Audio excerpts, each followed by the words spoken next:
Admiral Kyle Brooks had seen enough wars to know when trouble was coming. The feeling in his gut was the same one he'd had before the Europa Rebellion turned bloody. Now, standing on the command deck of Harmony Station orbiting Aquatica Prime, he watched the peaceful Zilani cities below and tried to shake the sense of approaching doom. 3 weeks had passed since the Alliance Treaty was signed. Human engineers worked alongside Zilani biotechnicians to establish the orbital defense platform. The cultural exchange was going better than anyone had hoped. Dr. Lisa Grant spent her days in wonder, learning how Zilani healing techniques could revolutionize human medicine. "Admiral, we have an incoming transmission on the emergency frequency," reported Commander Alex Stone from the communications station. "It's heavily encrypted and marked urgent." Kyle frowned. Emergency frequency meant either Earth Command or serious trouble. "Put it through to my office, Commander. And Alex, lock down the transmission. Full security protocols." The Admiral's office was a simple affair. A desk, a few chairs, and wall screens showing tactical displays of the Zilani system. Kyle settled into his chair and activated the secure channel, expecting to see Admiral Martinez from Earth Command. Instead, the screen filled with the scarred face of something out of humanity's darkest nightmares. The being was clearly reptilian, with dark green scales covering its face and neck. Red eyes burned with cold intelligence above a mouth filled with sharp teeth. Scars crisscrossed its features, and when it spoke, its voice was a harsh rasp that seemed designed to inspire fear. "I am Warlord Krex of the Hegemony Empire," the creature began without preamble. "You are the human leader in this system." Kyle kept his expression neutral, despite the chill running down his spine. "I'm Admiral Kyle Brooks, Earth Defense Force." "How can I help you, Warlord?" The reptilian's mouth curved in what might have been a smile if it hadn't been so frightening. "You can help me by listening carefully, human. This message is being sent to all human vessels in this system. You have exactly 72 hours to withdraw from Zilani space." The screen behind Krex shifted to show a star map. The hegemony territories were marked in red, a massive expanse of conquered systems spreading across 3 galactic sectors. The Zilani system sat right at the edge of their expansion. "This system falls under our expansion mandate," Krex continued, his voice growing colder. "The Zilani and their resources will be incorporated into the Hegemony Empire. Your presence here interferes with this process." Kyle felt his hands clench into fists. "The Zilani are under the protection of the Earth Defense Force.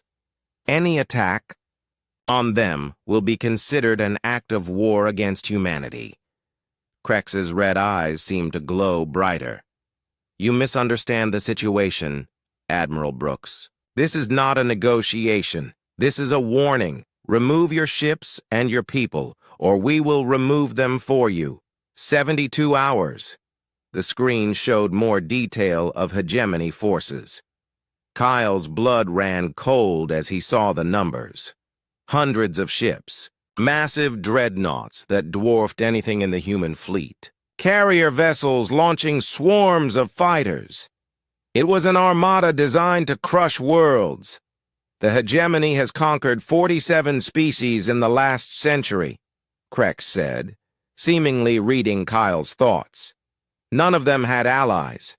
None of them had protection. None of that mattered.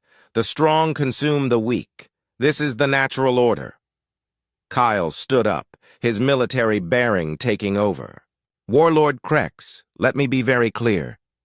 Humanity does not abandon its allies. The Zilani have our protection, and that protection is absolute. If you attack them, you attack us." For the first time, Krex looked slightly interested rather than merely threatening. Fascinating. Your species is young, Admiral. You control perhaps 20 star systems. The hegemony spans 300 worlds. You have a few dozen ships. We have thousands. Yet you would fight us over these fish people? Without hesitation, Kyle replied. Krex studied him for a long moment. Your species' reputation suggests you fight well when cornered. But this is not your corner, human. This is not your world or your people. Why would you die for aliens you met 3 weeks ago? Kyle thought of Dr. Grant's excitement as she learned Zilani healing arts, of the human engineers working alongside, Zilani biotechnicians, sharing knowledge and laughter despite the language barriers, of reef singer Naya's trust when she showed them the Hall of Deep Memory. Because they asked for our help, he said simply. Because they're worth protecting.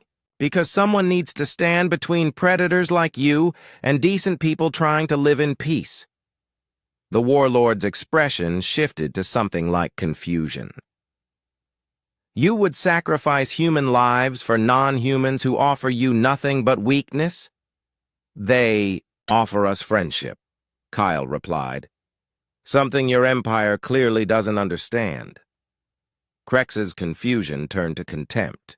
Friendship is a luxury for species that can afford weakness. The galaxy is full of the bones of friends who trusted each other into extinction. You have 72 hours, Admiral. Use them wisely. The transmission ended, leaving Kyle staring at a blank screen. For several minutes he sat in silence, processing what he had just witnessed. Then he activated his command console. Commander Stone, I need you in my office immediately. Also send for Intelligence Officer Maya Rodriguez and Captain Morrison. Priority Alpha. Within minutes, his senior staff filled the small office. Commander Stone looked concerned. Maya Rodriguez looked alert, and Captain Morrison looked ready for trouble.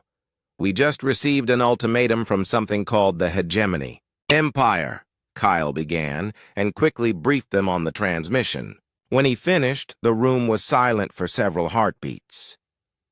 What do we know about this hegemony? Asked Maya, her intelligence training kicking in. Kyle pulled up the files they had compiled. From Zilani records and our own observations during the journey here, they're bad news. 47 conquered species. They don't just defeat enemies, they consume them. Genetic experimentation on captured populations, slave labor, complete destruction of conquered cultures. Captain Morrison leaned forward. Their fleet strength? Massive. Conservative estimate puts them at over 200 ships massing at the edge of this system. Heavy cruisers, dreadnoughts, carriers. They outgun us 20 to 1. Commander Stone whistled softly. Sir, shouldn't we contact Earth Command? Request reinforcements? Kyle had already considered it. Communications lag to Earth is 3 weeks each way. By the time reinforcements could arrive, the Zilani would be extinct or enslaved. We're on our own. What about the Zilani themselves? Asked Maya. Could they fight? Kyle shook his head. They're genuinely pacifist. Their technology is amazing, but none of it is weaponized. They literally don't have weapons. Their entire society is built around cooperation and healing.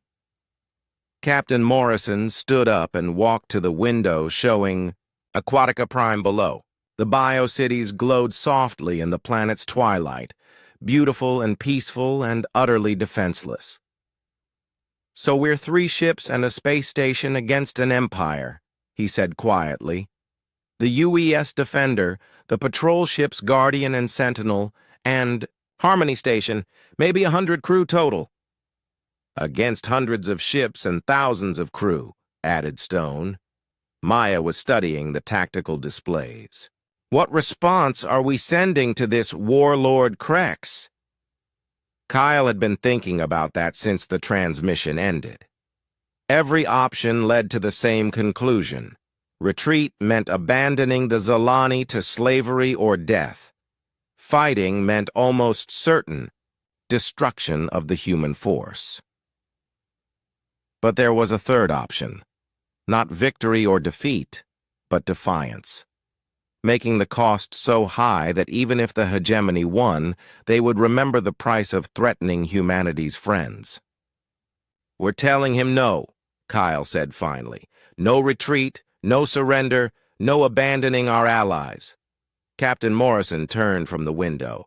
"Sir, I'm not questioning orders, but we need to be realistic about our chances."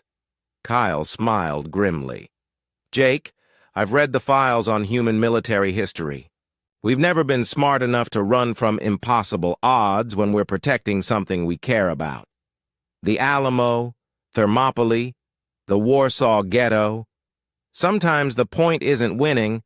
Sometimes the point is making sure the other guy knows he's been in a fight." He activated the communication system. "All stations, this is Admiral Brooks. Record the following message for immediate transmission to Warlord Krex of the Hegemony Empire." The recording light blinked red. Kyle looked directly into the camera, his voice calm and steady. "Warlord Krex, this is Admiral Kyle Brooks responding to your ultimatum. The Earth Defense Force rejects your demands. The Zalani are under our protection, and that protection is not negotiable. Any attack on Zalani territory or citizens will be met with the full force of human determination. We suggest you reconsider your position." He paused, then added quietly, "You've been warned." The hegemony's response came 18 hours after Admiral Brooks sent his defiant message. It wasn't another transmission. It was 20 warships dropping out of hyperspace at the edge of the Zalani system. "Contact!" shouted Lieutenant Commander Steve Watson from his position at the sensor station aboard the UES Defender. "Multiple ships bearing 27 Mark IV. Configuration matches hegemony design from Zalani records." Captain Jake Morrison moved to the tactical display, his coffee forgotten as red dots appeared on the screen. 20 ships against 3 human vessels. The math was simple and ugly. "Alex, get me Admiral Brooks on Harmony Station," Jake ordered. "Steve, I want full tactical analysis on those ships. Barry, start monitoring all frequencies. I want to know everything they're saying." The main screen split to show Admiral Brooks on one side and the approaching hegemony fleet on the other. The alien ships were sleek and predatory, painted in dark colors that seemed to absorb light. They moved with military precision, maintaining perfect formation as they accelerated toward Aquatica Prime.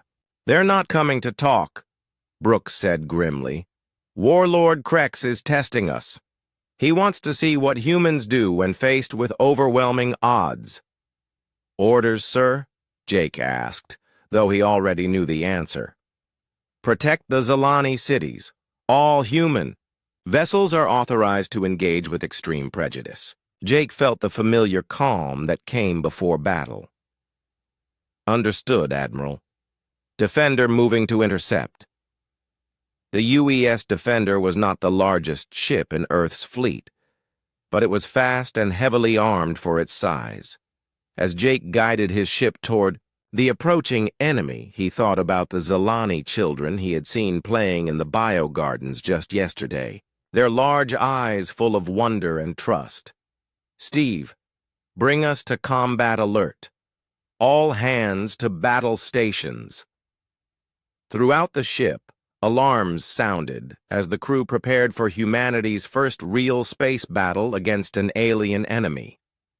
In the fighter bay, Lieutenant Commander Steve Watson climbed into his cockpit, running pre-flight checks with the mechanical precision that came from years of training.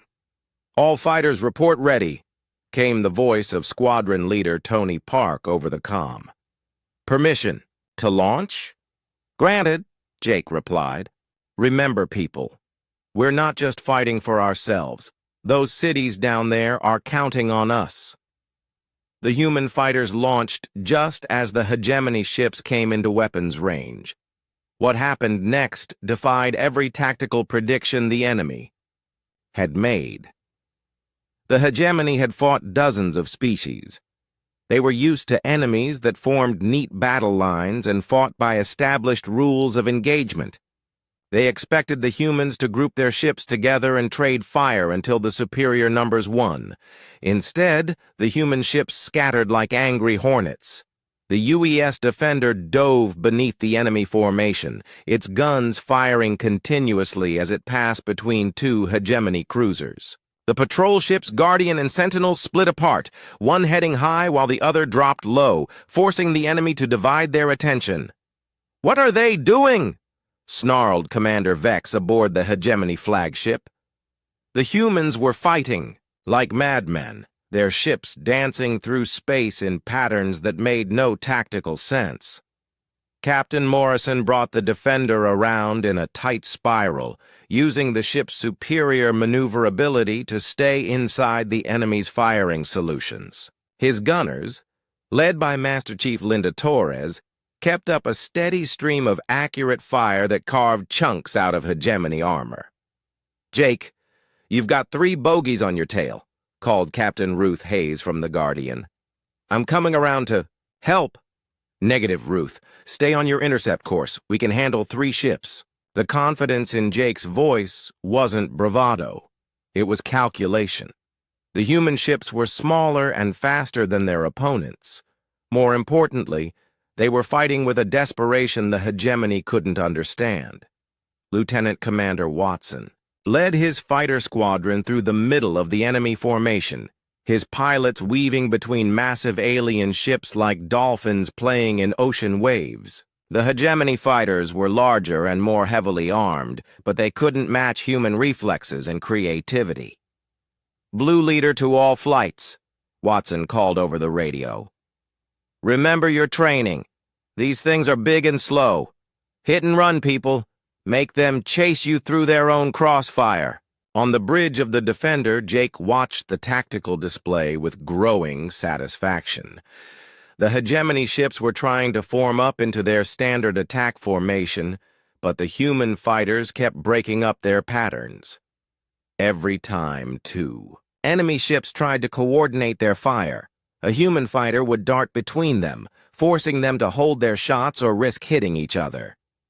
"Captain, I'm reading damage to multiple enemy vessels," reported Steve Watson from sensors. "Their armor is tough, but our weapons are getting through." Jake nodded. Human weapons technology had been developed through centuries of warfare against other humans. Every gun, every missile, every defensive system had been tested in actual combat. The hegemony might have superior numbers, but humanity had superior experience in the art of destruction. The first hegemony ship to die was a light cruiser that made the mistake of pursuing the Guardian too aggressively. Captain Hayes led it, straight into the firing arc of Harmony Station's defensive guns. The orbital platform might not be mobile, but its weapons were designed to stop entire fleets. The cruiser's shields flared and died under the concentrated bombardment. Secondary explosions rippled along its hull as the station's guns found ammunition storage and power conduits. Within minutes, the ship was a drifting wreck. "One down," Admiral Brooks announced from the station. 19 to go. But the hegemony was learning. Commander Vex ordered his ships to focus fire on single targets instead of spreading their attacks. The concentrated firepower began to tell as human ships took heavier damage. "Shields down to 30%, reported Chief Engineer Bob Martinez from the Defender's engine room. "Hull breaches on decks 4 and 7. Jake felt the ship shudder under enemy fire. The Defender was tough, but it couldn't take much more punishment. Around him, his crew worked with calm efficiency, damage control teams rushing to seal breaches. While gunners maintained their fire, then something unexpected happened. The hegemony made a critical mistake. One of their cruisers, damaged by fighter attacks and frustrated by the humans' unconventional tactics, broke formation and headed directly for Aquatica Prime. The ship's intention was clear. If they couldn't defeat the human fleet, they would threaten the Zalani cities directly. Jake saw the enemy ship's course change and felt something cold and deadly settle in his chest. The cruiser was heading for the nursery city of Shallow Garden, where Zalani children learn to swim and play among the coral formations. "All ships, this is Defender," Jake announced over the radio. "Enemy vessel moving to attack civilian targets. Intercept and destroy." The human response was immediate and terrifying in its intensity. Every fighter broke off their current engagements and swarmed toward the cruiser. The Guardian and Sentinel abandoned their defensive positions and raced to cut off the enemy ship's approach. But Jake knew they wouldn't make it in time. The cruiser was too close, moving too fast. In minutes, it would be in firing range of the nursery city. He looked at the tactical display one more time, calculating distances and intercept courses. There was only one way to stop the enemy ship in time. "All hands, brace for impact," Jake announced to his crew. "We're going to ram." The UES Defender turned toward the enemy cruiser like a guided missile. Its engines, pushed beyond safe limits by Bob Martinez and his engineering team, screamed as they drove the ship faster than it was ever designed to go. Commander Vex watched in disbelief as the human ship accelerated directly toward one of his cruisers. No species fought like this. No rational beings would sacrifice their own ship to protect non-combatants they had known for less than a month. The Defender struck the hegemony cruiser amidships at nearly a quarter of light speed. The impact was visible from Aquatica Prime, as two ships became a brief new star in the darkness of space. But Jake's sacrifice accomplished its goal. The cruiser was destroyed, its threat to the Zalani cities ended. And more importantly, every hegemony ship in the system had just learned something that would haunt their commanders for the rest of this battle. Humans didn't just fight to win, they fought to protect. And when protecting something they cared about, they would pay any price, make any sacrifice, face any odds. The message was received loud and clear. The remaining hegemony ships began to pull back, their commanders suddenly uncertain about this enemy that valued alien lives more than their own ships. On Harmony Station, Admiral Brooks watched the wreckage of the Defender fade from his screens. Jake Morrison had been a good friend and a fine officer. His sacrifice would not be forgotten. "All stations, this is Admiral Brooks," he announced to the remaining human forces. "Captain Morrison has shown us what we're fighting for. Let's make sure his sacrifice counts. Continue the attack." Earth's response to the hegemony probe attack was swift and decisive. Within 6 hours of receiving Admiral Brooks's emergency transmission, Earth Command authorized Operation Shield Wall, the largest military deployment in human history. Admiral Carol Hughes stood on the bridge of the heavy cruiser Liberty as her task force prepared to exit hyperspace. Around her, the largest fleet humanity had ever assembled was about to enter what could become the most important battle of their species' existence. "Ma'am, we're receiving transmission from Harmony Station," reported Communications Officer Janet Miller. "Admiral Brooks is requesting immediate tactical conference." Carol nodded, her mind already racing through the possibilities. The probe attack had been repelled, but at a terrible cost. The loss of the UES Defender and Captain Morrison's crew had sent shockwaves through the fleet. It had also sent a clear message about what humanity was willing to sacrifice to protect their allies.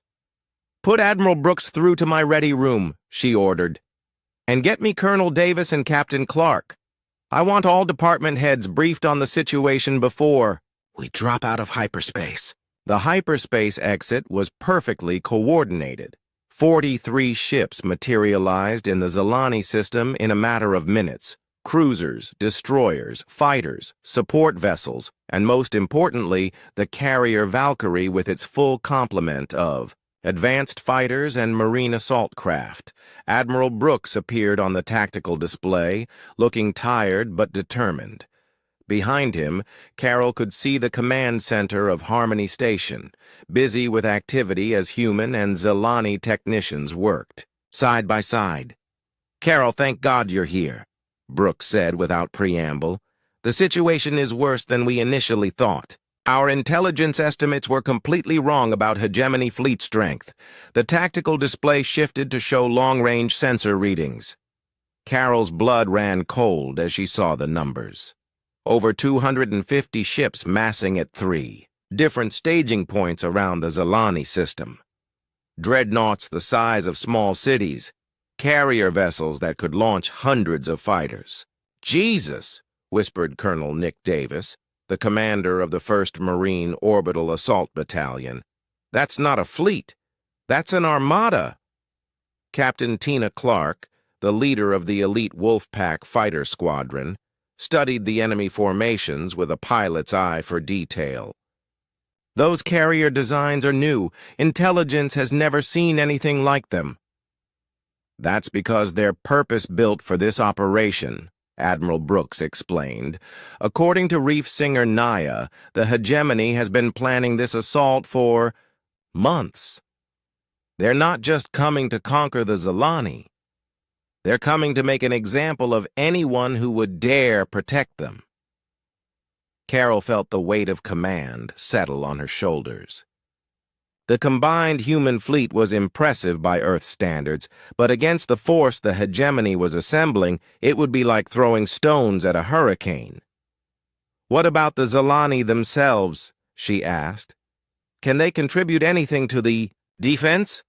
Dr. Lisa Grant's voice came over the communications system from the planet's surface. "Admiral Hughes, this is Dr. Grant. I'm working with Zalani biotechnicians on some interesting possibilities. Their technology isn't weaponized, but it doesn't have to stay that way." The screen shifted to show Grant standing in what looked like a living laboratory. Coral walls pulsed with bioluminescent patterns, and organic structures that resembled computer terminals grew from the floor. "The Zalani have been developing biological technologies for thousands of years," Grant explained. "Their ships can literally heal battle damage. Their computers are organic neural networks that process information faster than our best quantum systems. Most importantly, their biotechnology can interface with our mechanical systems." Colonel Davis leaned forward with interest. "Interface how?" "Imagine-powered armor that can heal itself," Grant said, her excitement evident despite the grim situation. "Fighter craft with organic targeting systems that respond to pilot thoughts. Weapons that can adapt their configuration mid-battle. The Zalani may be pacifists, but they're not stupid. They understand what's at stake." Admiral Brooks nodded. "The Zalani Council has authorized full technological cooperation. They're sharing everything. Defensive systems, bioenhancement techniques, even their deep space sensor networks. Reef singer Naya says they'd rather die free than live as slaves." Carol considered the possibilities. 43 human ships against 250 hegemony vessels was still impossible odds, but with Zalani biotechnology enhancing their capabilities, those odds might improve from impossible to merely suicidal. "How long do we have?" she asked. "Long-range sensors show the main hegemony fleet will arrive in 72 hours, Brooks replied. "Warlord Krex is bringing everything he has. This isn't a conquest anymore. It's personal. The probe attack survivors reported that humans fought with unnatural ferocity to protect the Zalani. Krex wants to prove that such loyalty is weakness." Captain Clark spoke up from her position at the tactical station. "Admiral?" Request permission to take the wolf pack down to the planet. If we're going to integrate Zalani biotech with our fighters, we need to start immediately." "Granted," Carol replied. "Colonel Davis, get your Marines down there too. If the hegemony breaks through our orbital defenses, I want boots on the ground ready to make them pay for every inch." As her officers dispersed to their duties, Carol remained on the bridge studying the tactical situation. The numbers were overwhelming, but humanity had faced impossible odds before. The key was not to fight the enemy's battle, but to force them to fight humanity's battle. "Admiral," called Lieutenant Roger Kim from the sensor station, "we're receiving detailed intelligence from the Zalani Deep Space Network. They've been monitoring hegemony communications." The main screen filled with intercepted transmissions. Carol watched recordings of hegemony commanders discussing the upcoming battle, their contempt for human capabilities evident in every word. "They expect us to form traditional battle lines," she observed. "Mass formations, predetermined tactics, predictable responses." Commander Alex Stone, who had transferred from the destroyed Defender to serve as her tactical officer, nodded grimly. "They've conquered 47 species using the same playbook. Overwhelming force applied to break enemy morale, then systematic destruction of resistance." "Then we don't give them what they expect," Carol decided. "We're going to fight this battle on our terms, not theirs." She activated the fleet communication system. "All ships, this is Admiral Hughes. In 72 hours, we're going to face the largest enemy force in human history. They have superior numbers, superior firepower, and superior technology. They expect us to lose." She paused, looking around the bridge at her officers. Good people, all of them.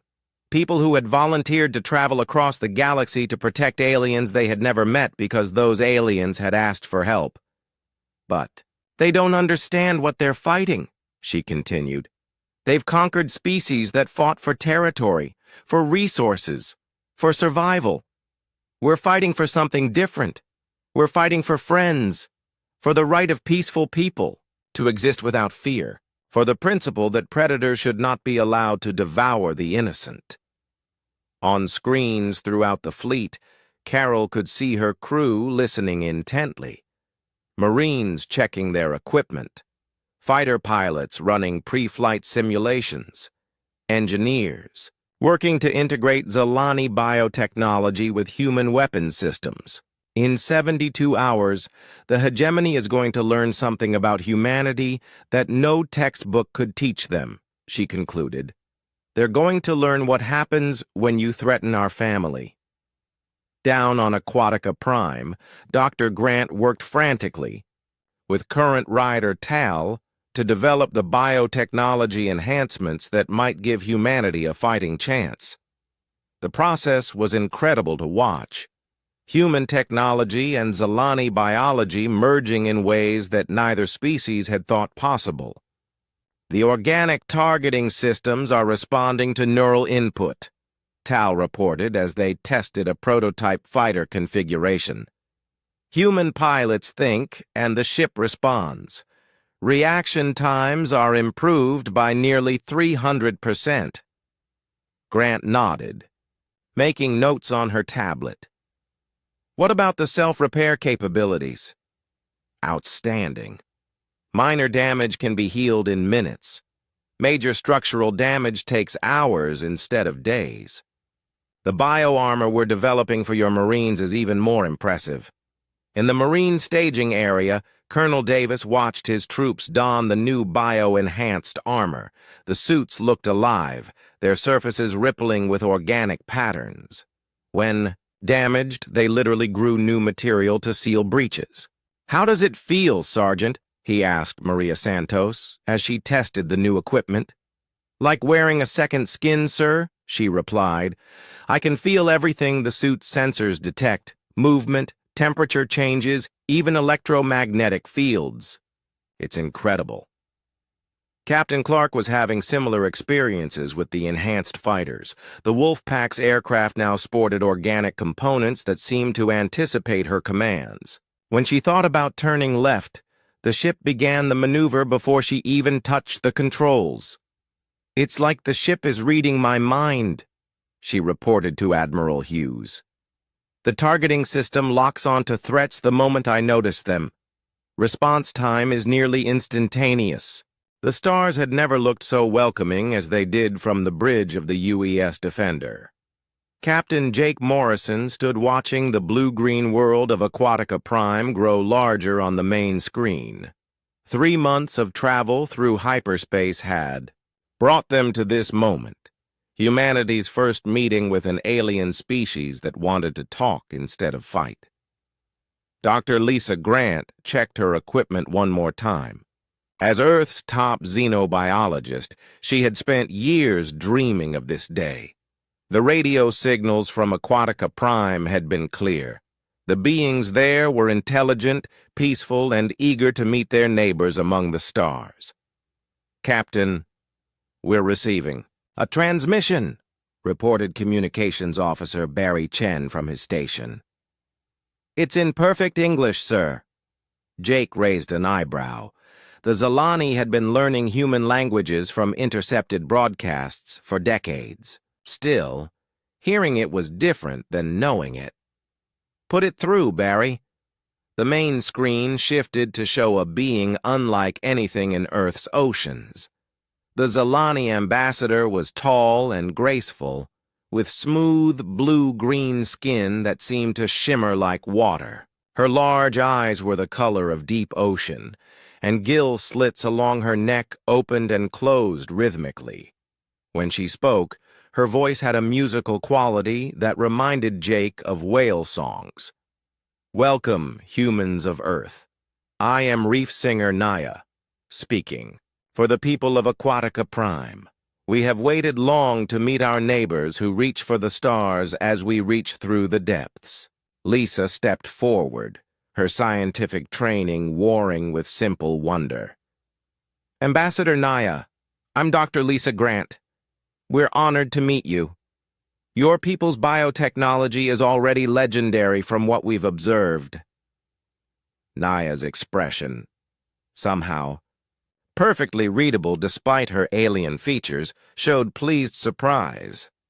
"You have studied our works from afar? This speaks well of your curiosity. Come, let us meet in person. Our city of Deep Current has prepared chambers filled with atmosphere suitable for your kind." The shuttle trip down to Aquatica Prime was a journey through living art. The Zalani cities weren't built, they were grown. Massive coral structures spiraled up from the ocean floor, their surfaces pulsing with soft, bioluminescent light. Gardens of kelp-like plants swayed in carefully controlled currents, and schools of fish moved through the water like living rainbows. "My God," whispered Lisa, as their shuttle descended through a tube of transparent bioplastic that kept the water out while letting them see the wonders around them. "It's like swimming through a living cathedral." Jake nodded, his military mind already cataloging what he saw. No weapons were visible anywhere, no defensive barriers, no patrol craft. Either the Zalani were incredibly naive or incredibly confident in their peaceful nature. The meeting chamber was a marvel of biological engineering. The walls were living coral that filtered water and air, maintaining perfect conditions for both species. Reef singer Naya was accompanied by 3 other Zalani, a scientist, a healer, and what seemed to be a military advisor, though they carried no weapons. "Your journey here was not without danger," Naya began, settling gracefully into a pool of warm water while the humans took seats around its edge. "The Hegemony Empire controls much of the space you traveled through." Lisa exchanged glances with Jake. They had detected the massive war fleets during their journey but had avoided contact. We've heard rumors about them. A conquering species? The Ba. Zalani scientist, introduced as current writer Tal, spoke with visible distress. They consume worlds, Ambassador Grant. 13 species have vanished in the past 50 years. Their biomatter and technology absorbed into the hegemony's war machine. But surely they wouldn't attack a peaceful species like yours, Jake asked, though his soldier's instincts already knew the answer. Reef singer Naya's bioluminescent patterns shifted to darker colors. Peace is seen as weakness by the hegemony. Our position here at the crossroads of 3 galactic sectors makes us valuable to them. They have been watching us. The military advisor, Wave Walker Kef, projected a holographic map of the local star systems. Red markers showed hegemony territories expanding like a cancer through the galaxy. They take the young of conquered species for genetic experiments. The adults become slaves or are eliminated. Entire worlds are stripped of life to feed their war machine. Lisa felt sick. Her excitement at meeting alien life was being poisoned by the reality of galactic politics. What do you need from us? Protection, Naya said simply. Your species has a reputation even here. The broadcasts we intercept show humans who fight fiercely to defend what they value. We offer our biotechnology, our healing arts, our knowledge of deep space navigation. In return, we ask for the shield of human determination. Jake leaned forward. This was the moment that would define humanity's role in the galaxy. What exactly are you offering? And what would you need from us? Current Rider Tal gestured, and the chamber's walls shifted to show images of Zalani technology. Bioships that could heal their own damage. Medical techniques that could regrow lost limbs. Living computers that processed information faster than any silicon chip. Our healing arts could extend human life by decades, Tal explained. Our bioships are more efficient than your metal vessels. Our deep space sensors can detect threats from systems away. And what we need, added Wavewalker Kef, is simple. Ships, soldiers. The knowledge that someone will stand between us and those who would destroy everything we are. The negotiations took 3 days. Jake found himself growing genuinely fond of the Zalani. They were not weak, despite their peaceful nature. Their society was sophisticated, their technology impressive, their culture rich with art and philosophy. They reminded him of everything humanity aspired to become. Lisa was practically glowing with excitement as she studied Zalani biological processes. The medical applications alone would revolutionize human health care. The biotechnology could solve energy problems and environmental damage that had plagued Earth for centuries. On the final day, reef singer Naya led them to the Hall of Deep Memory, where the agreement would be signed. The chamber was vast, its living walls covered with the preserved history of the Zalani people, thousands of years of peaceful development, exploration, and artistic achievement. This is what we ask. You to protect, Naya said softly, not just our lives, but our way of life, our children's right to grow up in peace, our freedom to choose cooperation over conquest. Jake signed the treaty with a steady hand, knowing he was committing humanity to defend a species they had known for 3 days. But something about the Zalani called to the best parts of human nature. Their genuine goodness, their trust, their hope for a better galaxy. The hegemony won't like this, he warned as Lisa added her signature to the scientific cooperation agreements. Reef singer Naya's patterns shifted to calm blue. Then they will learn what happens when predators threaten something humans have chosen to protect. As the UES Defender departed Aquatica Prime with plans for establishing a permanent human presence, Jake watched the beautiful bio-cities fade into the distance. He had no idea that within weeks he would be fighting for their survival. All he knew was that humanity had just gained something precious, friends among the stars who were worth protecting. The alliance was sealed. Now came the hard part. The hegemony armada arrived like a storm of metal and malice. 250 ships materialized out of hyperspace in perfect formation, their dark hulls blotting out the stars around Aquatica Prime. At the center of the massive fleet, Warlord Krex's flagship Apex Predator dwarfed everything around it, a mobile fortress bristling with weapons and carrying enough firepower to sterilize planets.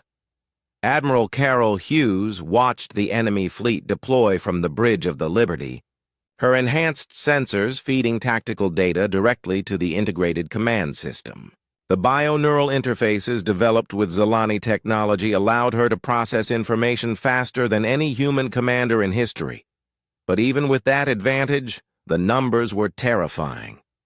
"Ma'am, enemy fleet is taking standard conquest. Formation," reported Commander Alex Stone from the tactical station.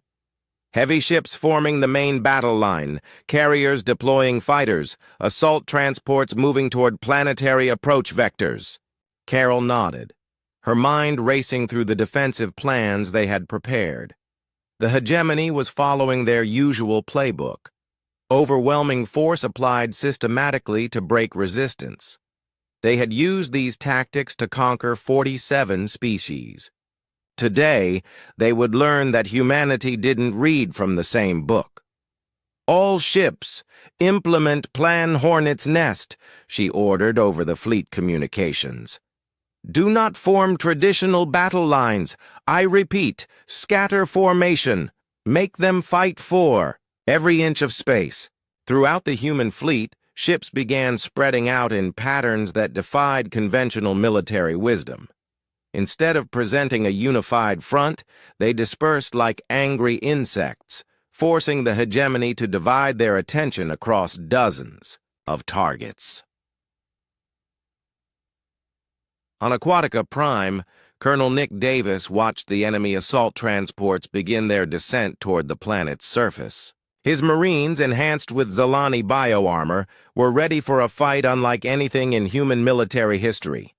"Remember, people," he announced to his troops over the combat network, "these things expect us to defend static positions. We're not going to give them that satisfaction. Hit them hard, hit them fast, and make them chase us through terrain they don't understand."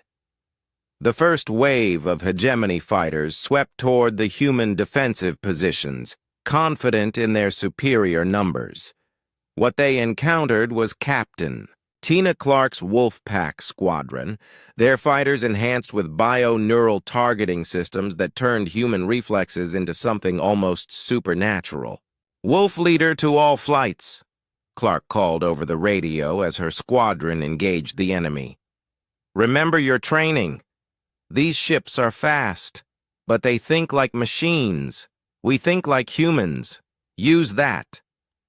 The space battle that erupted around Aquatica Prime was unlike anything the galaxy had ever seen.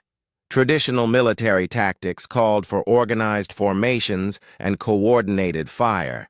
The humans threw out every rule of space combat and fought like the descendants of persistence hunters who had once chased mammoths across frozen plains. Lieutenant Commander Steve Watson, flying one of the bio-enhanced fighters, felt his ship respond to his thoughts faster than conscious control. When he spotted an enemy fighter in his peripheral vision, his targeting system had already locked on before he fully processed the threat. "Blue leader to all flights," he called out as his squadron weaved through a formation of hegemony cruisers. "Use their size against them. These big ships can't track small, fast targets. Make them shoot through their own formations." The tactic was working better than anyone had hoped. Hegemony ships, designed to overwhelm enemies with coordinated firepower, found themselves constantly disrupted by human fighters that refused to stay in one place long enough to be targeted effectively. But the enemy had numbers on their side. For every hegemony ship that was damaged or destroyed, there were 5 more to take its place. Slowly but steadily, the human defensive perimeter began to contract under the pressure. "Admiral, we're taking heavy casualties," reported Commander Stone as the Liberty shuddered under enemy fire. "The Guardian is down to 30% shields, and the Sentinel has lost main engines." Carol watched the tactical display with grim determination. The plan was working. They were making the hegemony pay dearly for every advance, but it wasn't enough. The enemy simply had too many ships. Then the real horror began. Warlord Krex, frustrated by the unexpected resistance, decided to demonstrate the futility of opposing the hegemony. His assault transports broke through the outer defensive line and headed directly for the Zalani cities. "All ships, emergency redeployment," Carol ordered. "Protect the civilian centers. Do not let those transports reach the cities." But even as human ships raced to intercept the assault force, everyone knew some would get through. On the planet's surface, Colonel Davis watched enemy dropships scream through the atmosphere toward the peaceful bio-cities below. "All units, this is actual," he announced to his Marines. "The enemy is coming for civilians. You know what that means?" Every Marine in the 1st Orbital Assault Battalion knew exactly what it meant.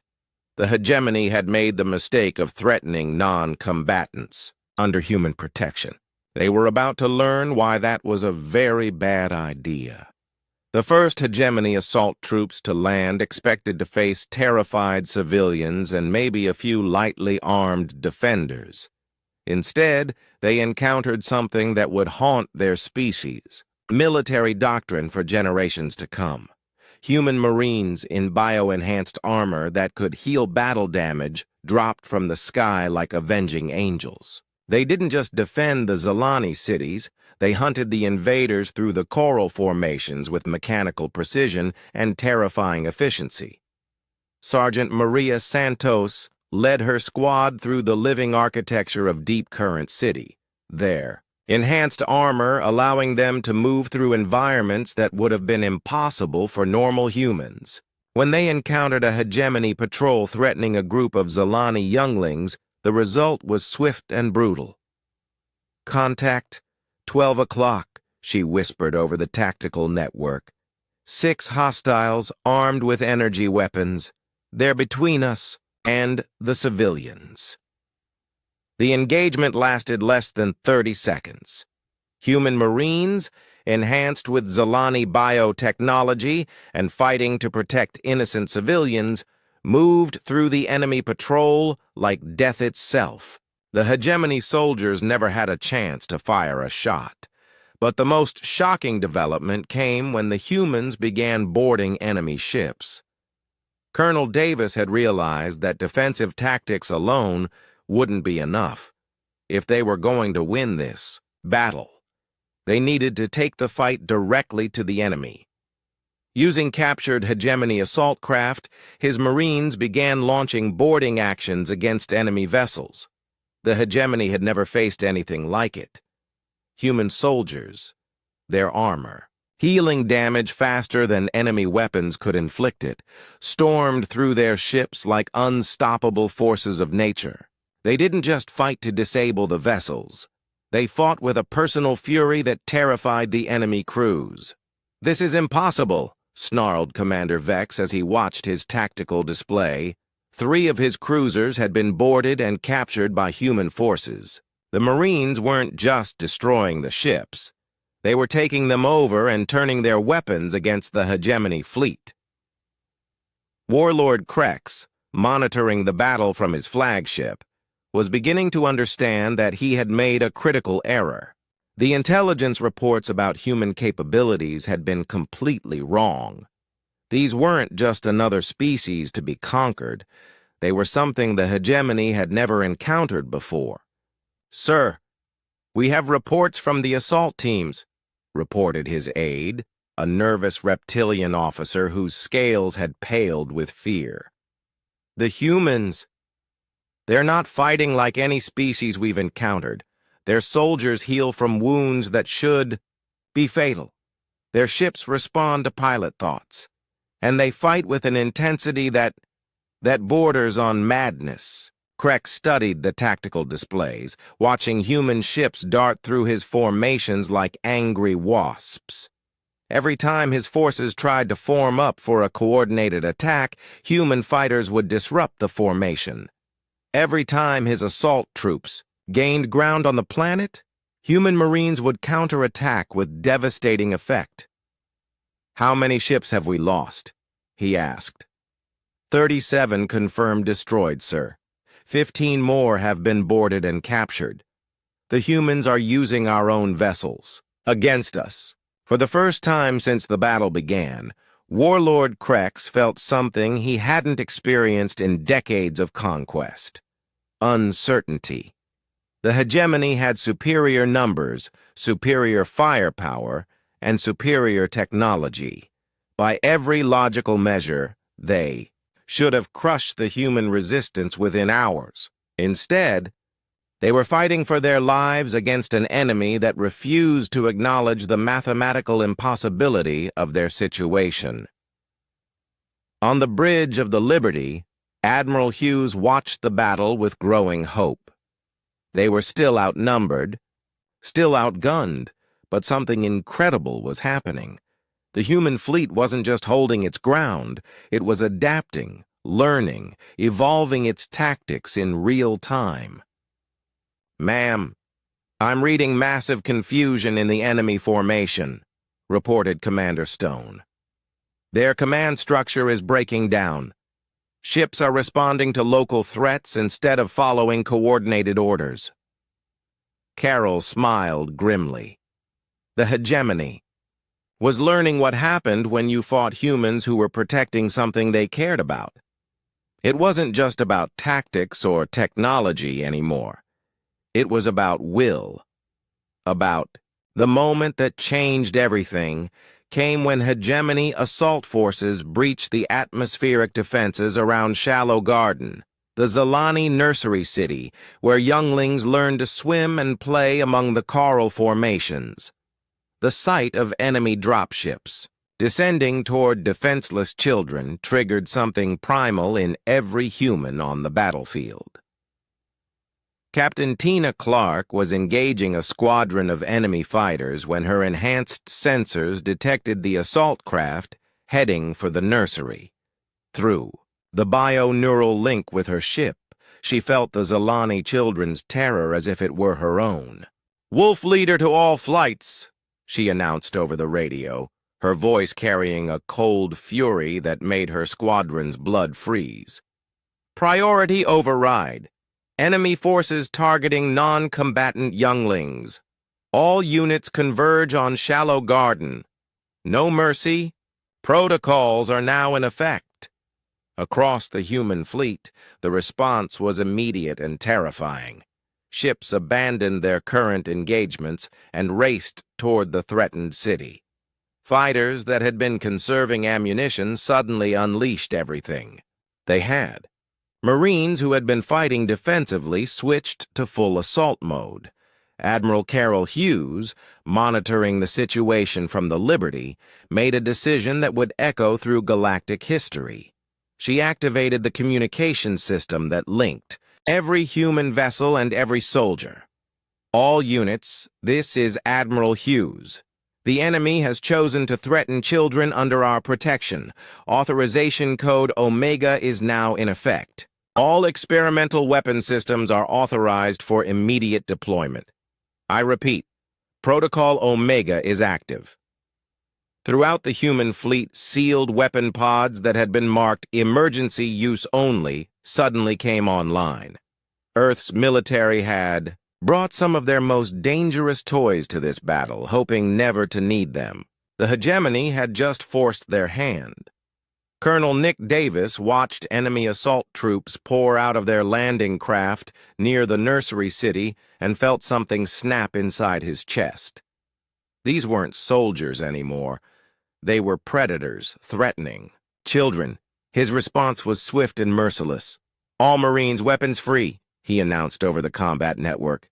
"Target anything that isn't human or Zalani. Show these bastards what happens when they threaten kids." Sergeant Maria Santos led her enhanced squad through the coral formations around Shallow Garden, hunting hegemony soldiers with methodical precision. Her bioarmor had stopped registering pain hours ago, healing damage faster than the enemy could inflict it. She had become something beyond human, a guardian angel with weapons and an absolute mandate to protect the innocent. "Contact, 200 meters," whispered Corporal David Kim over the tactical link. "Squad of 8 hostiles moving toward the youngling's habitat." The engagement was swift and one-sided. Human Marines enhanced with Zalani biotechnology moved through the enemy formation like death itself. The hegemony soldiers, trained to fight conventional opponents, had no answer for enemies who could heal from fatal wounds and fought with the fury of protective parents. But the real change came in space, where Admiral Hughes had authorized the deployment of humanity's most carefully guarded military secrets. The first surprise was the kinetic bombardment platforms that had been disguised as supply containers. When activated, they began hurling asteroids at enemy ships with devastating accuracy. The projectiles, guided by AI systems that had learned from centuries of human warfare, turned space rocks into guided missiles that struck with the force of nuclear weapons. "What is that?" demanded Commander Vex as his tactical display showed impossible readings. Chunks of space debris were somehow changing course and accelerating toward his ships with mechanical precision.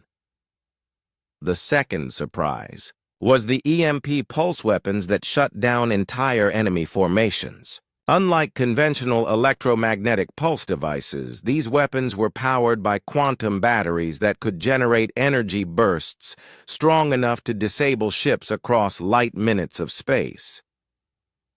Warlord Krex watched in disbelief as 20 of his cruisers suddenly went dark, their systems fried by energy pulses that his shields couldn't stop.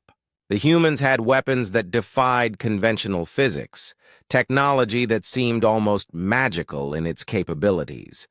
But the third surprise was the most terrifying. From hidden positions throughout the asteroid belt, hundreds of AI-guided hunter-killer drones suddenly came online. These machines had been waiting in silent running mode, their quantum computers analyzing hegemony ship movements and learning enemy tactical patterns. When they activated, they did so with mechanical precision and absolute dedication to their mission. Each drone was programmed with one simple command: destroy anything threatening human allies. The drones were small, fast, and nearly impossible to detect until they struck. They moved through space like schools of mechanical piranha, swarming enemy ships and attaching themselves to critical systems. Once attached, they began eating through armor and electronics with molecular-level precision. "Sir, we're losing ships faster than we can count them," reported Krex's aide, his voice cracking with panic. "The human weapons, they're not following any known technological principles." Krex stared at his tactical display as red dots representing destroyed hegemony vessels multiplied across the screen. In less than an hour, he had lost over 60 ships to weapons that shouldn't exist and tactics that defied military logic. The breaking point came when Captain Clark led a desperate assault on the apex predator itself. Her fighter, enhanced with bioneural technology that responded to her thoughts, dove through the massive dreadnought's defensive screen like a guided bullet. The ship's organic targeting systems locked onto the flagship's shield generators with inhuman precision. "Wolf leader to all flights," she announced as enemy fire filled the space around her. "I'm going in. If I don't make it out, tell them I made these bastards pay." Her fighter struck the apex predator's primary shield generator in a collision that should have been suicide. Instead, something incredible happened. The bio-enhanced components of her ship didn't just survive the impact, they began to grow. The organic systems, designed to interface with any technology they encountered, started converting the dreadnought's hull into living metal. What had been dead steel became responsive biomaterial that answered to Zalani control frequencies. "This is impossible," Krex snarled as he felt his flagship shudder. Organic growths were spreading across the ship's hull like a virus, converting weapon systems and armor plating into something alive. Dr. Lisa Grant, monitoring the situation from her biolaboratory on Aquatica Prime, watched in amazement as her theoretical models became reality. The bio-neural interface wasn't just connecting human technology with Zalani systems, it was creating something entirely new. "Admiral Hughes," she called over the communication system, "the organic conversion process is working beyond our wildest projections. We're not just disabling their ships, we're taking control of them." On the bridge of the Liberty, Admiral Hughes watched the tactical display with growing satisfaction. The bio-enhanced weapons weren't just destroying enemy vessels. They were converting them, turning the hegemony's own ships against them. "All units, press the attack," she ordered. "Show them what happens when predators threaten our family." Commander Alex Stone, his own tactical displays enhanced with bio-neural interfaces, tracked the battle with inhuman precision. "Ma'am, enemy fleet cohesion is collapsing. They're starting to break formation." For the first time in the battle, Carol allowed herself to hope. The experimental weapons were working beyond their design parameters. The bio-enhancements were creating capabilities that neither species had imagined possible. Most importantly, human determination was proving stronger than hegemony numbers. But the most shocking moment came when Warlord Krex himself appeared on the communication channels, his scarred face showing something no hegemony commander had ever displayed in battle: fear. "Human commander," he broadcast on all frequencies, "I request immediate ceasefire negotiations. We are prepared to discuss terms for our withdrawal from this system." Admiral Hughes looked at the tactical display one more time. Over half the hegemony fleet was destroyed, captured, or disabled. Enemy assault troops on the planet's surface were being systematically hunted down by human marines who fought with the fury of protective guardians. But the most important factor was simpler than any tactical consideration. The hegemony had threatened children. They had chosen to target non-combatants under human protection. There could be no forgiveness for that choice. "Warlord Krex," she replied, her voice carrying across the galaxy through quantum communication relays. "You had your chance for negotiation 72 hours ago. You chose to threaten our friends. You chose to target their children. Now face the consequences of those choices." The transmission ended with 6 words that would become legend. Throughout known space, no mercy, no quarter, no survivors. The hegemony fleet was dying. What had begun as a systematic conquest was turning into a massacre as human weapons and tactics proved far more devastating than any intelligence report had predicted. Ships that had terrorized dozens of species found themselves helpless against enemies who fought with technological superiority and emotional intensity that bordered on the supernatural. Warlord Krex stood on the bridge of his flagship, watching his tactical displays fill with red markers, indicating destroyed vessels. The apex predator itself was being consumed by the organic virus that had started with the human fighter's impact. Living metal was spreading across his ship's hull, converting weapons and systems into something that responded to alien control. "Sir, we've lost 70% of our fleet," reported his aide, whose scales had turned pale gray with terror. "The remaining ships are requesting permission to retreat," Krex snarled, his red eyes burning with frustrated rage. The hegemony had never retreated from a battle. Never. In 3 centuries of conquest, they had faced setbacks, but never defeat. The very concept was alien to their military doctrine. "Retreat is not an option," he snapped. "Signal all remaining vessels. Concentrate fire on the human flagship. If we destroy their command ship, their resistance will collapse." But even as he gave the order, Krex knew it was desperation talking. The humans weren't fighting like any species the hegemony had encountered. They didn't have a traditional command structure that could be disrupted by decapitation strikes. Every ship, every soldier, every pilot seemed to be fighting with personal investment in the battle's outcome. Captain Tina Clark had survived her collision with the apex predator through a combination of bio-enhanced armor and pure luck. Now, she floated in an escape pod, watching through the transparent aluminum canopy as her fighter's organic components continued to spread across the enemy flagship's hull. "Wolf Leader to Liberty," she transmitted, her voice weak but determined. "The bioconversion process is working. The Dreadnought's weapon systems are coming under our control. Dr. Lisa Grant, monitoring the situation from her laboratory on..." Aquatica Prime could barely believe the readings her instruments were showing. The theoretical bio-neural interface had become something far more powerful than anyone had imagined. "Admiral Hughes," she called over the communication network.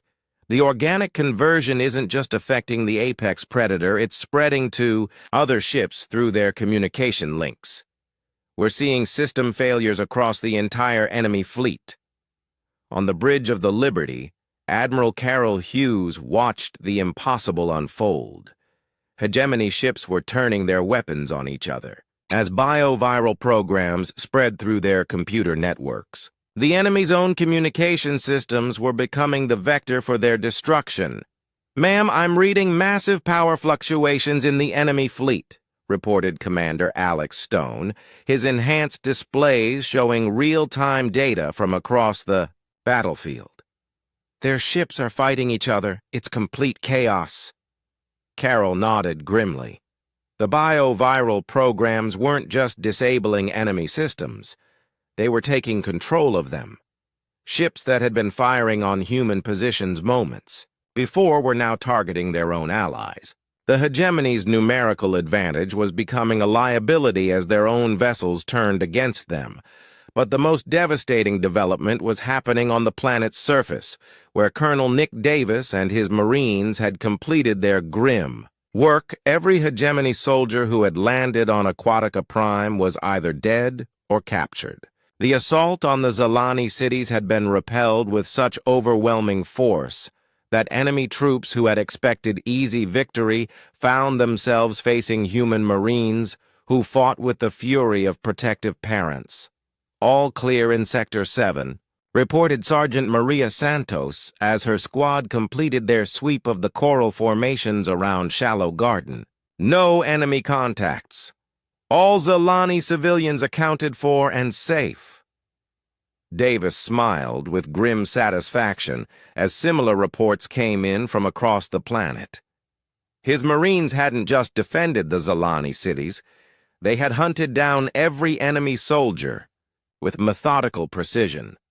The bio-enhanced armor had performed beyond all expectations, healing battle damage and allowing his troops to fight with capabilities that bordered on superhuman. "Colonel, this is Admiral Hughes," came the transmission from orbit. "Planetary assault has been completely neutralized. All enemy ground forces eliminated or captured." "Confirmed, Admiral," Davis replied. The kids are safe. All of them. Those simple words carried more weight than any tactical report. The hegemony had made the mistake of threatening children under human protection. The response had been swift, merciless, and absolutely complete. In space, the battle was entering its final phase. The remaining hegemony ships were trying to form a defensive perimeter around their flagship, but the bioviral infection was spreading faster than they could contain it. Ships that had been loyal to the Empire moments before were now firing on their own command vessels. Commander Steve Watson, leading the remnants of his fighter squadron, watched enemy vessels tear each other apart with weapons designed to conquer worlds. "Blue Leader to all flights," he called over the radio. "The enemy is doing our job for us. Maintain safe distance and pick off any ships that try to escape." The systematic destruction of the hegemony fleet was being broadcast across the galaxy through quantum communication relays. Species that had lived in terror of the Empire for generations watched in amazement as the seemingly invincible war machine tore itself apart. On distant worlds, enslaved populations looked up at the stars and dared to hope for the first time in decades. If the humans could defeat the hegemony, maybe freedom was possible after all. Reef singer Naya stood in the Hall of Deep Memory, her bioluminescent patterns showing colors of wonder and gratitude as she watched the battle reports. The peaceful Zalani had never imagined that such fury could be unleashed in their defense. "Ambassador," called current writer Tal, as he approached with the latest intelligence data. "The human weapons, they're not just destroying the enemy fleet, they're liberating it. Ships that were under hegemony control are now broadcasting surrender signals." Naya nodded, her large eyes reflecting the tactical displays that showed the tide of battle turning decisively in humanity's favor. The humans fight not just to defeat their enemies, but to free those under enemy control. This speaks to the nature of their species. She was right. The bioviral programs weren't just disabling hegemony systems. They were liberating enslaved crew members who had been forced to serve the Empire. Across dozens of captured vessels, alien species that had been conquered generations ago were suddenly free to make their own choices. The breakthrough came when the bioviral infection reached the apex predator's primary computer core. Warlord Krex watched in horror as his flagship's main systems came under external control. Weapons that had been designed to terrorize planets turned toward his own fleet. "Sir, we've lost control of the ship," reported his aide, panic evident in every syllable. "The humans, they're controlling our weapons systems." Krex felt something he had never experienced in 3 centuries of conquest: complete helplessness. His flagship was being used as a weapon against his own fleet, and there was nothing he could do to stop it. The massive dreadnought's main guns, designed to crack planetary shields, began firing on hegemony cruisers. Each shot that struck an enemy vessel triggered a cascade of bioviral infections that spread through the target systems like digital wildfire. "All ships, emergency hyperspace jump," Krex ordered desperately. "Retreat to Rally Point Gamma 7. We'll regroup and—" His words were cut off as the apex predator's communication systems came under human control. Instead of his retreat order, a very different message was broadcast to the surviving hegemony. "Ships, this is Admiral Carol Hughes of the Earth Defense Force," came the transmission from the captured flagship. "To all hegemony vessels, you have exactly 10 minutes to surrender unconditionally or be destroyed. Any ship that attempts to flee will be hunted down and eliminated. This is your only warning." The response was immediate. Across the remaining enemy fleet, ships began broadcasting surrender signals. Captains who had served the Empire for decades chose survival over loyalty to a cause that was clearly lost. Within an hour, the most powerful military force in the galaxy had ceased to exist as an organized threat. Some ships had been destroyed. Others had been captured. Many had simply surrendered rather than face the fury of humans protecting their chosen family. Warlord Krex found himself a prisoner aboard his own flagship, escorted through corridors, now patrolled by human marines whose bio-enhanced armor made them look like mechanical angels of death. The ship that had been his symbol of power was now a monument to human determination. As he was brought before Admiral Hughes in what had once been his own ready room, Krex struggled to understand what had happened. The hegemony had superior numbers, superior technology, superior experience. By every logical measure, they should have won. "You fought well, Warlord," Hughes said simply, her voice carrying no triumph, only grim satisfaction. "But you made one. Critical error." "What error?" Krex demanded, his pride still intact despite his defeat. Admiral Hughes gestured toward the tactical display, which now showed.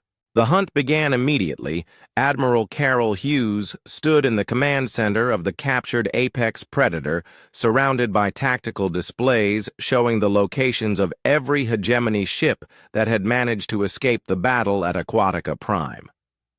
The bioviral systems had infected the enemy's communication networks, providing real-time tracking data on fleeing vessels across 3-star systems.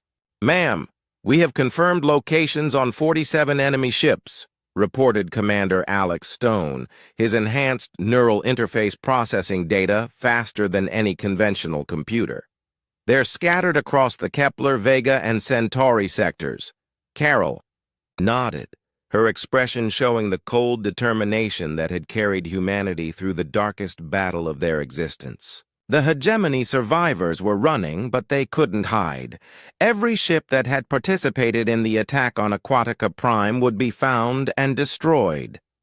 "All ships, this is Admiral Hughes," she announced over the fleet communication network. "Operation Deep Hunt is now active. We will pursue and eliminate every enemy vessel that participated in the attack on our allies. No exceptions." The response from her commanders was immediate and unified. Captain Tina Clark, recovered from her collision with the enemy flagship, led the Wolfpack squadron in pursuit of fleeing fighters. Colonel Nick Davis organized Marine boarding parties to capture enemy vessels for intelligence extraction. Dr. Lisa Grant worked with Zalani technicians to enhance the tracking systems that would make escape impossible. But this wasn't just about military efficiency. This was about sending a message that would echo across the galaxy for generations. The first group of hegemony survivors was cornered near the asteroid belt of the Kepler system. 3 cruisers and a destroyer had taken refuge behind a large planetoid, hoping the rocky terrain would mask their energy signatures from human sensors. They were wrong. Lieutenant Commander Steve Watson led a squadron of bio-enhanced fighters through the asteroid field with precision that bordered on telepathic. The organic targeting systems locked onto enemy ships, hiding in the shadows of space rocks, marking them for destruction. "Blue leader to Liberty," Watson reported as his squadron prepared to attack. "Enemy vessels located and marked. Request permission to engage." "Granted," came Admiral Hughes's voice over the communication link. "Show them what happens when you threaten children." The engagement was brief and one-sided. Human fighters, enhanced with Zalani biotechnology and driven by protective fury, swept through the enemy formation like avenging angels. The hegemony ships, designed for conquering defenseless worlds, had no answer for opponents who fought with personal investment in every shot fired. Within minutes, all 4 enemy vessels were either destroyed or drifting powerless in space. But the humans weren't finished. Colonel Davis led boarding parties onto the disabled destroyer, his Marines moving through the alien corridors with mechanical precision. They weren't just looking for survivors. They were extracting intelligence about other threatened systems. "Colonel, we've accessed their navigation computers," reported Sergeant Maria Santos as her squad secured the ship's command deck. "These bastards have records of planned attacks on 17 different species." Davis felt his blood run cold as he reviewed the captured data. The attack on Aquatica Prime hadn't been an isolated incident. The hegemony had been planning a campaign of systematic conquest that would have enslaved or destroyed millions of innocent beings. "All teams, priority download of all computer systems," he ordered. "I want every piece of intelligence on hegemony operations, every planned attack, every enslaved population, every species under threat." The information they discovered was worse than anyone had imagined. Dozens of civilizations were currently under attack by hegemony forces. Mining worlds were being stripped of resources while their populations were worked to death. Children from conquered species were being taken for genetic experiments. Admiral Hughes reviewed the intelligence reports with growing anger. The hegemony wasn't just a military threat, it was a galactic cancer that consumed everything in its path. "All ships, new priority tasking," she announced to her fleet. "We're not just hunting the survivors of Aquatica Prime. We're liberating every world under hegemony control." The scope of the operation expanded beyond anything humanity had ever attempted. Using captured hegemony ships and bio-enhanced technology, human task forces began appearing in systems across 3 sectors. Enslaved populations looked up to see human Marines landing to break their chains. Threatened species received reinforcements, just as enemy fleets arrived to destroy them. The liberation of Minerva 7 became legendary within weeks. The mining,